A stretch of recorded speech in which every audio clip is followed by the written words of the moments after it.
Hello everyone, how are you? I am Makeda Valletta, also known as the Renaissance Amazon. And at first I was going to record this video live on my IG, but I was having connection issues, so recording it on my camera, and then I will repost on IG and YouTube. If you don't follow me on YouTube, follow me. If you don't follow me on IG, follow me. I'll put the information below. In case you're unfamiliar with me, I have a background in exercise and sports science, so I'm all into the body. I'm also a sacred sexual educator, okay? I'm a dancer, particularly a student of the dances of the African diaspora, particularly in the Americas. And what is this little, sorry, it's driving me crazy. And yeah, so I do a lot of work with men and women, teaching them to, strengthen their orgasmic potential and step into it and being comfortable with their sexuality. And so today I wanted to talk about orgasms, but I wanted to talk about no-touch orgasms and my opinion on them. Because, I probably first heard of that, I don't know how many years ago that was now. Maybe 10 years ago I had heard of no-touch orgasms. So I'm a student of sacred sexual practices around the world. My background at first was in Taoist teachings, not so much Tantra. I haven't studied Tantra so much, more Taoism. And then a lot of, sacred sexual practices, Afro-Indigenous as well. But, so there are people who talk about being able to give orgasms without touching. There are people who talk about, I had an orgasm because the sun was on me, or, and yes, I can say that technically, somebody can have an orgasm with no touch, right? But to me, it sounds no fun to me, right? To me, an orgasm, now, for those of you who also are not familiar with my work, I teach a lot of classes to women with around the use of the nani egg. Some people call it a yoni egg. And even working with those eggs, a woman can contract her vaginal muscles, move the egg around. It can build up orgasmic energy and make her really horny and make her orgasm, right? Without actually touching herself. But I know for myself, and I can only speak for myself, when I get super aroused, okay, where I feel like I'm going to lose it, maybe if I tried hard enough, I could orgasm without touching myself, but the desire to be touched, whether it is, of course, by another person, but you don't always have another person, so it was going to be my own hands. My desire to touch myself when I'm super horny is like overwhelming. And I feel like touch, even if I feel like touch brings it to a more intense level. So even if you can orgasm without touch, to me, I'm like, why? What's the point? What's the point? Because it'll be even better if you touch. If either someone else is touching you or you're touching yourself, right? When touch is involved. It's just like you can do Kundalini yoga without moving your hips, because Kundalini yoga, they don't move their hips. They have stagnant hips. But to me, when you're talking about any kind of Kundalini anything, okay, you need to move your hips. So that's why I do Kundalini dance, okay? And I always say dance is my yoga, because yoga is very stagnant. It doesn't require you to have coordination. It doesn't require you to have rhythmic control of your body. It doesn't require you to align yourself with rhythm, right?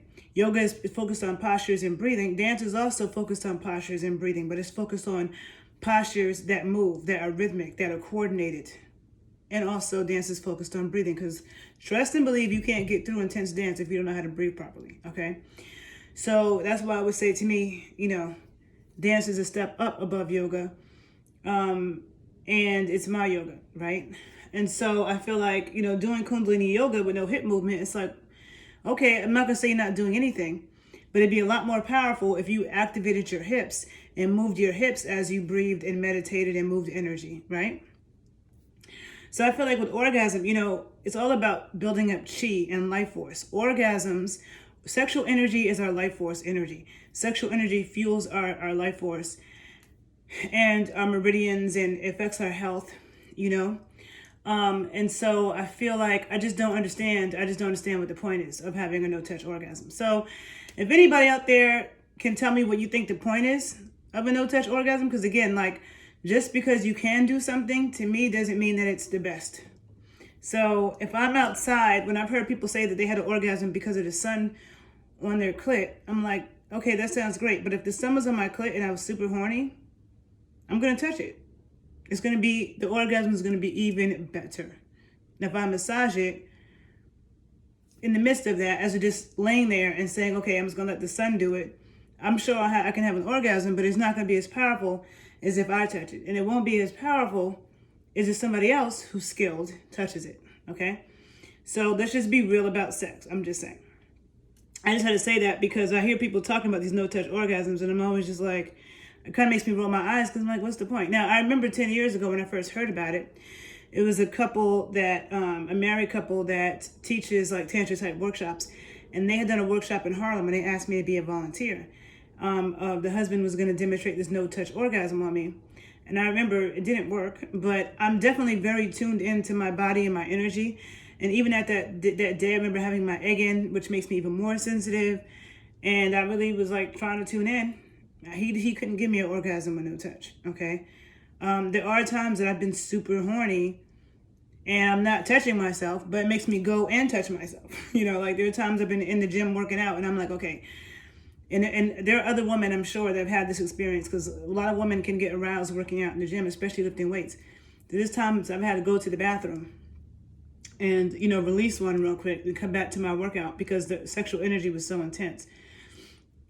Now, would I want to try to sit there and just have an orgasm? I don't know. I just don't, as a sacred sexual educator and somebody who's real about the body and real about sex, I just don't see the point in having a touchless orgasm. So I just did a video about that today because I hear people talking about it a lot. I'm trying to understand what's the point.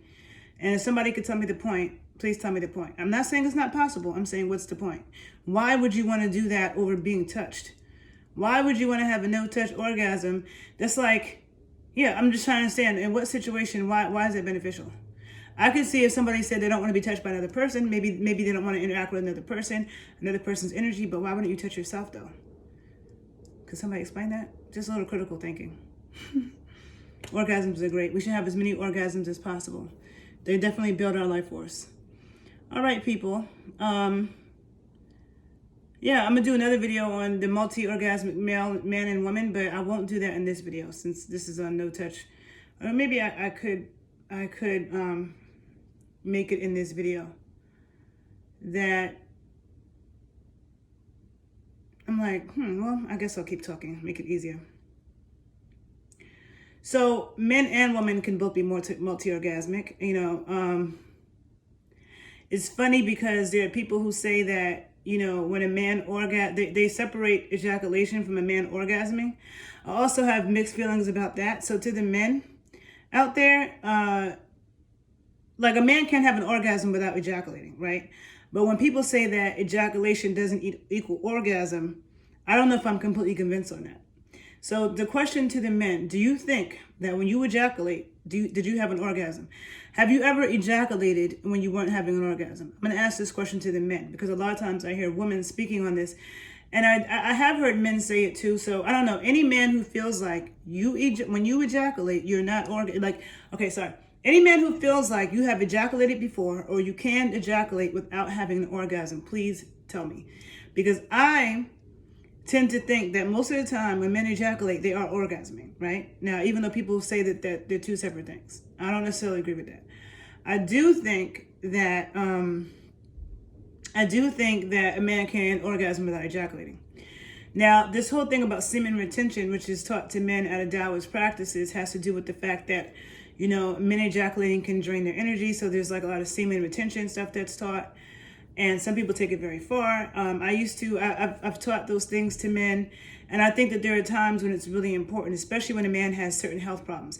For men, it's all about the quantity and the quality of the semen. So if a man's semen is not a lot of it, and it's not thick, let's say it's watery and thin and it's not a lot, that's a sign that you really need to ejaculate less and like hold back and cultivate your energy more because, you know, like it's the quantity and quality of a man's semen matters. I have videos where I talk about that. I don't necessarily think that semen retention is something that needs to be practiced all the time by every man.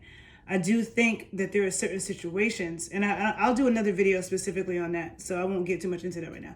But I will say that there are men out there who can ejaculate and stay hard and ejaculate again and stay hard or get hard again. Now, it's very rare, but there are men out there that can do that, okay? Just like there are women who can have orgasm after orgasm after orgasm or busted nut, because since people will say that men ejaculating is not orgasm, which doesn't make sense to me. But most of the time when men ejaculate, they lose their erection, right? And for some time, there's a refractory period. But what I'm saying is there are men who have the ability to stay hard or get hard again quickly. With women, you know, the story is that women can keep coming and women want to keep coming. Like, you know, women can keep orgasming, but every woman doesn't necessarily have the desire to. Like, some women have an orgasm and then they want to have another one and another one and another one. Some of them have an orgasm and they're good, but they can continue if the person knows how to bring that energy down and bring it back up again. But I don't think it's a one size fits all. Like, I do think that there are women who are multi-orgasmic, there are men who are multi-orgasmic, and women are more likely to be multi-orgasmic, okay? But that doesn't mean that there aren't multi-orgasmic men too. And for men, you know, men can learn, if a man wants to become multi-orgasmic, there are exercises that a man can do to learn how to become that, okay? And that is one of the things that I've taught in my Kundalini strength training class. But now that as I do this video, I'm thinking I should do a multi-orgasmic male class just for men. And it would be online video class, of course, because men, I've noticed in my observations, men aren't really group oriented like that, to come into a group full of men and do that type of work as women would do, right? But I think it's important for men because everybody should have a better sex life, you know? If men work on themselves and being a better lover, and not just being a better lover is not just about learning skills, but it's also about strengthening your sexuality, your erections, what you're able to give. And as a woman, if women strengthen themselves and work on having a wetter nanny, having it be more elastic and warm and inviting and feeling good to him, then everybody's sex is better, right? It's better for all of us. So I think it's good for all of us to work on ourselves, right? Work on how we can be better from the inside out, from the deep inside out, right? Taking care of our bodies and being aware and comfortable. I feel like all that's really important. And so I think I've said what I want to say. I'll do a separate video on the multi-orgasmic man or whatever another time. This really was supposed to be about no-touch orgasms. But please add your 2 cents. Make sure you follow me on IG if you don't. And if you're on IG, you don't follow me on YouTube, be sure to follow me on YouTube at The Renaissance Amazon, okay? Have a great day, people. Bye.